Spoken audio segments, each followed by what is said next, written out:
आज शिव महापुराण जी की कथा के क्रम में आज शिव महापुराण के कोटि रुद्र संहिता का आज 38वां अध्याय। इस 38वें अध्याय का नाम है शिवरात्रि व्रत का महात्म्य।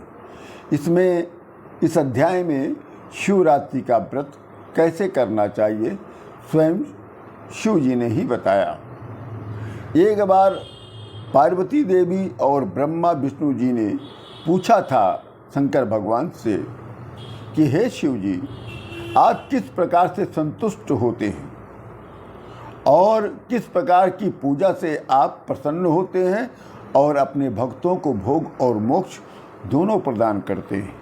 तब शिव जी ने कहा कि हे ब्रह्मा विष्णु, भोग मोक्ष देने वाले तो अनेकों व्रत हैं किंतु उनमें से 10 व्रत प्रमुख है। हे विष्णु, प्रत्येक अष्टमी के रात्रि काल में भोजन करना चाहिए, किंतु कालाष्टमी में सर्वथा यत्नपूर्वक भोजन का त्याग करना चाहिए। शुक्ल पक्ष की एकादशी के दिन भोजन का त्याग करना उचित है, किंतु कृष्ण पक्ष की एकादशी में शिव जी का पूजन करके रात्रि में भोजन करना चाहिए।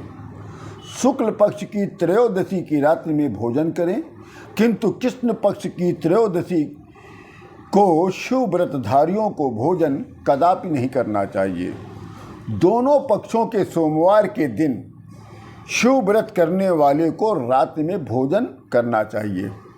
व्रत समाप्त होने पर व्रत की संपूर्णता के लिए यथाशक्ति अनुसार क्षयों को भोजन कराना चाहिए। जो इन व्रतों का त्याग करता है वो अगले जन्म में चोर के रूप में उत्पन्न होता है, और ये चारों व्रत जो हैं ये मुक्ति देने वाले हैं। हे विष्णु, कृष्ण पक्ष की सोमवार को अष्टमी या चतुर्दशी पड़ जाए तो दोनों व्रतों से शिव जी प्रसन्न हो जाते हैं। माघ मास के कृष्ण पक्ष में शिवरात्रि व्रत विशिष्ट फल प्रदान करता है, और अर्धरात्रि काल में यदि चतुर्दशी पड़े तो उसका ग्रहण करना उचित बताया गया है। ये करोड़ों हत्याओं का पाप का विनाशक होता है। अर्थात कृष्ण पक्ष की जो त्रयोदशी होती है उस दिन शंकर भगवान की आप महारुद्राभिषेक करिए और ऐसा करिए कि रात्रि में चतुर्दशी का संयोग बन जाए। तो ऐसे काल में किए गए रुद्राभिषेक से शंकर भगवान बहुत प्रसन्न होते हैं। शिवरात्रि के दिन प्रातः काल को यह संकल्प लें। अब शिव रात्रि का व्रत कैसे करना चाहिए इसके विषय में स्वयं शंकर भगवान बता रहे हैं, तो इसलिए यहाँ से पूरा ध्यान से सुनिएगा। कह रहे हैं कि शिवरात्रि के दिन प्रातः काल उठते ही पहले संकल्प लीजिए। क्या? देव देव महादेव नीलकंठ नमो अस्तुते, कर्तुमिच्छाम्यहं देवो शिव रात्रि व्रतं तो प्रभावाद देवेश निर्विघ्नेन भवेदिति कामाद्य शत्रो मावे पीड़ा करवंतु न वही। इसी प्रकार संकल्प कर पूजन हेतु सामग्री को एकत्र करें। सुंदर स्थल पर शास्त्र प्रसिद्ध शिवलिंग के समीप स्वयं रात्रि में जाकर विधि पूर्वक एकत्रित सारी सामग्री शिव जी के दाहिने और बाईं ओर सुविधानुसार स्थापित करें अथवा रख दें। फिर स्नान करें और फिर आचमन कर पूजा प्रारंभ करें। संबंधित मंत्र से द्रव्य को अर्पण करें। बिना मंत्र के शिव जी का पूजन नहीं करना चाहिए। पूजन समाप्त कर शिव मंत्र का जाप करें। इसी प्रकार पार्थिवी शिवलिंग की भी पूजन करनी चाहिए। सर्वप्रथम पार्थिवी शिवलिंग का निर्माण कर फिर उसकी स्थापना करें। फिर नाना प्रकार के स्तोत्र से शिव जी को प्रसन्न करें। शिवरात्रि व्रत समाप्त होने पर फल प्राप्त करने वाले स्तोत्र को पढ़ें। फिर रात्रि के समाप्ति पर पुनः स्नान करके शिव पूजन करें। फिर ये स्तुति करें। जो स्तुति अनिवार्य है मैं वो बता रहा हूँ। तो फिर आपको पूजन रात्रि के समाप्ति पर जब पूजन आपका समाप्त हो जाए तो पुनः स्नान करके ये वाली स्तुति आपको पढ़ना है कि व्रतो नानेन देवेश यथा शक्ति कृतेन च संतुष्टो भो सर्वाद्य कृपा कुरु ममोपरि। फिर शिव जी को पुष्पांजलि अर्पित करें, विधि अनुसार दान दक्षिणा करें, फिर शिव जी को सादर नमस्कार करें, फिर शैव ब्राह्मणों और सन्यासियों को भोजन कराएं। हे विष्णु, शिवरात्रि के दिन शिव भक्तों को किस प्रकार से पूजन करना चाहिए अब मैं वो बता रहा हूँ। संकल्प आपको वैसे ही लेना है जैसे मैं बता चुका हूँ। शिवरात्रि के प्रथम पहर में, 4 पहर में पूजा होती है इनकी, इसलिए प्रथम पहर में अनेक उपचारों से शिवलिंग का पूजन करें।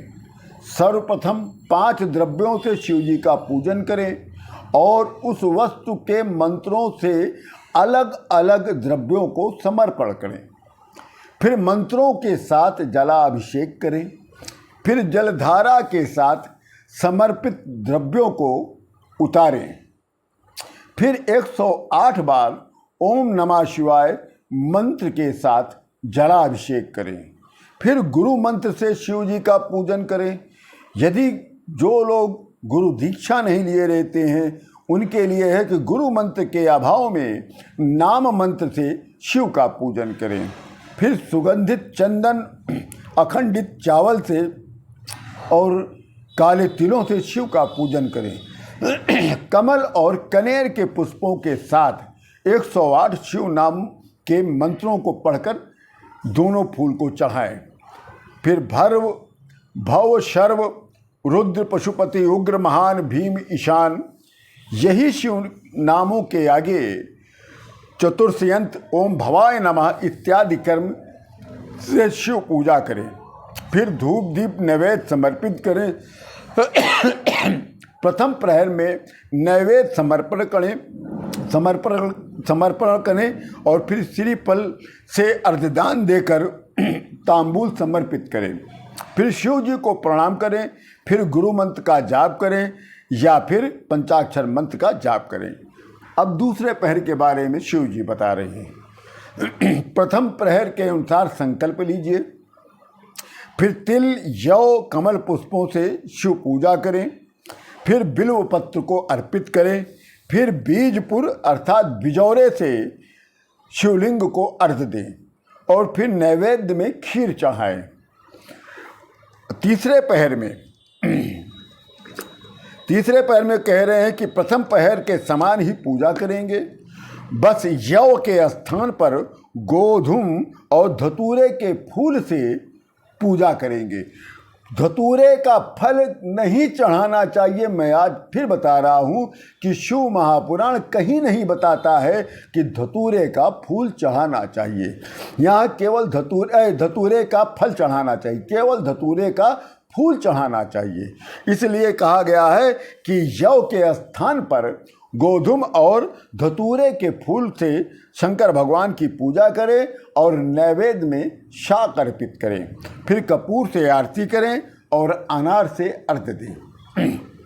अब चौथे पहर के बारे में शंकर भगवान बता रहे हैं कि प्रारंभ होने से पूर्व चतुर्थ प्रहर के प्रारंभ होने से पूर्व उनका विसर्जन करें और चतुर्थ प्रहर समाप्त होने पर पूर्व समस्त प्रयोग कर विधिवत पार्थिवी शिव पूजन करें।